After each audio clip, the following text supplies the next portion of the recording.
Hello, welcome back to a brand new video. If you're new here, then welcome. My name's Alex, I'm a cameraman. I take you behind the scenes of jobs get to do, whether that's in the UK or abroad, video, photo or drone, and I post 2 videos a week for you every Thursday and every Sunday to show you what I've been up to.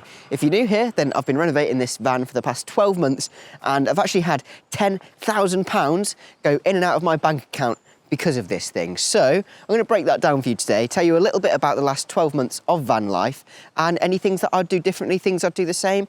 Bits of general advice if you want to get in a van yourself. So let's get into it.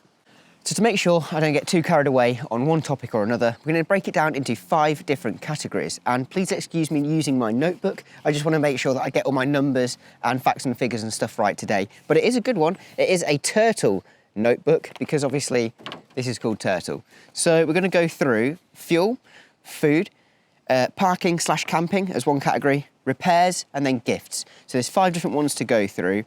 And then, yeah, as I said, I'm going to take you through things that I'd do differently, whether I'd even buy a van next time, all these sorts of things. So starting off with fuel. And this is where we fill the fuel up. I don't actually have a super exact figure for fuel for this year. I know it's under 500 quid though. I've not been driving that far, but I have been doing a few motorway miles and bits and bobs like that, where, believe it or not, I do get a similar fuel economy from my car behind me there as I do with this thing. And this is a 2-litre non-turbo 36-year-old engine. So yeah, it does guzzle fuel, but not too dissimilarly to the amount that that car drinks. So it isn't actually that bad. People do tend to favour the diesel versions of these. I don't know if that's because they're more torquey or reliable or this, that and the other, but touch wood, this engine has been great for me so far. That's after we got it fixed with the misfire when I first got the van.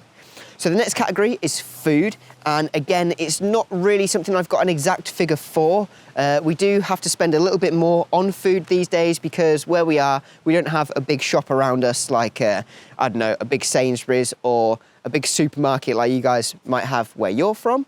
We only have little shops, so obviously things are a little bit more expensive. But again, fuel is as far as you drive and food is as much as you eat, so they're quite personal for each individual person, would differ quite massively, I would imagine. Let's head inside and let's talk about the parking and camping costs, because I do have an exact figure for that, as well as my repairs and as well as the last category as well, which is quite an exciting one. So let's head inside and keep chatting. A little bit earlier on, I teased that there's been 10 grand in and out of my bank account with things related to this van. And now I'm actually going to start breaking down where some of that money has gone with some exact figures. The first category that I'm going to do now, or the next category, sorry, is camping and parking. And again, this is similar to the food situation and the fuel situation. The more you use campsites, the more expensive it's going to be. And this is just a personal use situation for myself in this area and the situation that I'm in at the moment. So yeah, obviously the more you stay at them, the more it's going to cost. But this is just me and how long I've stayed in them for, and all that sort of good stuff. Now the figure for camping and the campsites alone was, for this year, or the past 10 months at least, £357. Would I have liked to have spent more money at more campsites? Absolutely. They are just quite expensive, so it's between probably £28 and £35 a night, especially if there's 2 of you, which is good value compared to a hotel, and the facilities and stuff are great there, but it really starts adding up if you have a multiple day stay. Georgie and I stayed over in Coniston for 3 nights one time, and I think that cost us the best part of 100 quid to stay there. Again, put that in terms of a hotel, it isn't really bad at all. Bear in mind we get showers and all this sort of stuff there as well, all for free, all included in your price. But yeah, and again, the more you use campsites, the more it's going to cost you, and you can be smart with it, using Park for Night and other apps to help find free locations. So personally for me, I don't think that's that much money. The best part of 400 quid just for the 10 months that I've been using the van. And as I said, if I did have more money, I'd be using more campsites. Next up is repairs. So I've actually got a super long list here, and the list of buying the van and repairs nearly equates to £6,000 worth of stuff. Just starting that off, the van was listed for 3,500 quid, which was criminal of the guy who sold it to me to list it for that price. It realistically should have been sold for 2 grand. I picked it up for £3,000.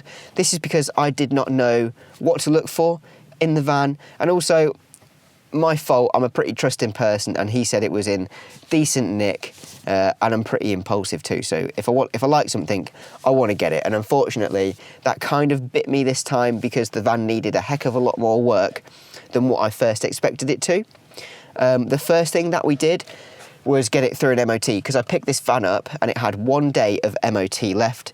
So if you cast your minds back to one of my first videos, Cousin Tom helped pick this up and we drove it at 30 miles an hour back, all the way down the motorway from Nottingham to Rugby. So that was hurdle number 1, getting it through an MOT. And that MOT actually cost me £1,000 to get it through. It included £500 worth of welding work, and then I think 490 something quid's worth of engine work, lights, just bits and bobs like that. And then this year, I imagine I'm going to spend a similar amount of money because the back has dropped down a little bit and it needs new airbags in the back. So yeah, so far, for all of the repairs and for purchasing the van, I have spent £5,404.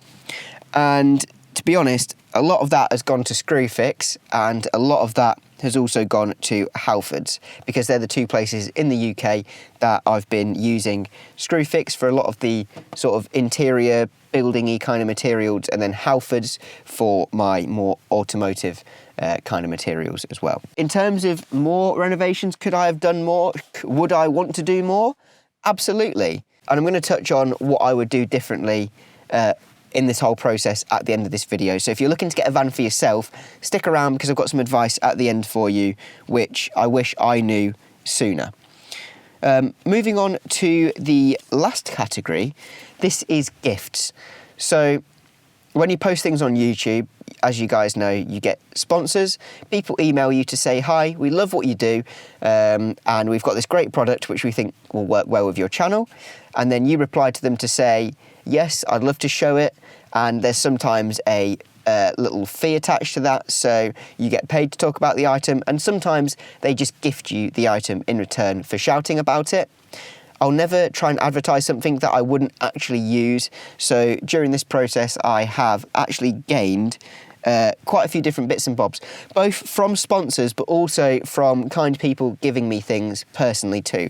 And in terms of gifts and sponsors, I've actually had in total £2,700 worth of stuff that I didn't have to buy.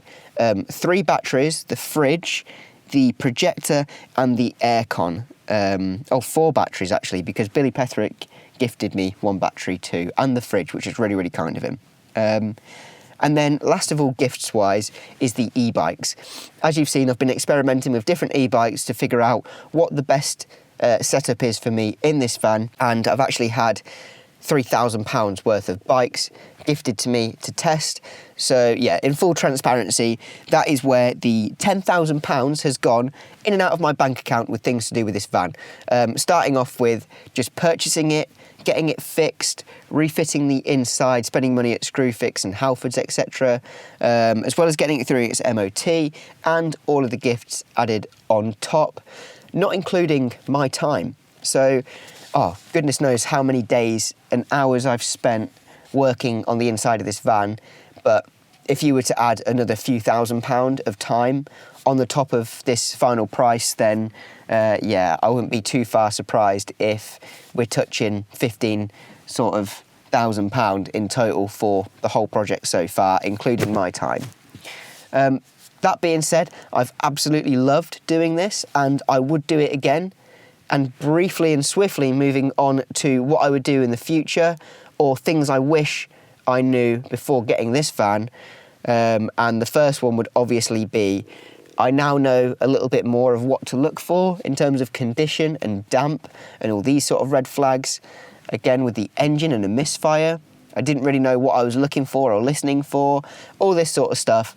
I'll be a lot wiser moving into a new van in the future. Also, if I was to get this exact van again for the exact price in the exact same situation, I'd actually put a big tarpaulin over the top of it after it's got its MOT done, but big tarpaulin over the top and strip every single panel out the back of this van. If you guys remember, I actually only did the roof, this side and the back. I've not touched the whole left-hand side yet with the bathroom and all that sort of stuff. It does need doing, and it is a job that I'm looking to do before the MOT, before the end of this year. MOT is in November, I believe. So we've got a couple of months to figure out what to do with this next. And if I was to get this van, again, the first thing I would do is completely rip it out, reframe the whole thing, re-insulate the whole thing, and re-plyboard the whole thing.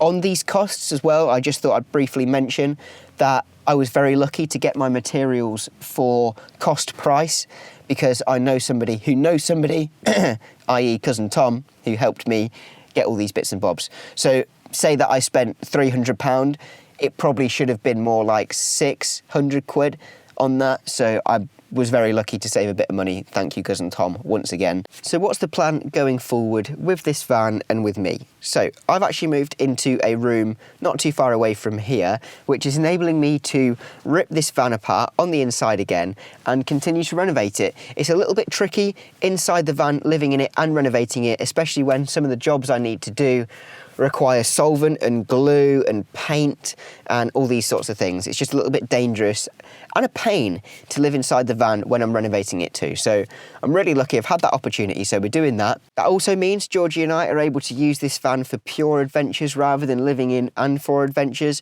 So we're looking forward to that. It will kind of give it a new lease of life for us. And as I said, it just means I can get all these big jobs done and not have to work around us living in it at the same time. I'm really looking forward to these next few weeks and towards the end of this year. I hope you guys are too. And if you haven't already, check out our other channel, The Gardening Grange, where we're going to be doing one video a week on that channel, as well as one video a week on this channel. So if you're into gardening or you're into anything to do with being outdoors, then check out that, because it is a fantastic channel, and I'll put the link just above there for you. And also, if you've enjoyed today's video, make sure you're subscribed and hit that like button, because it does really help.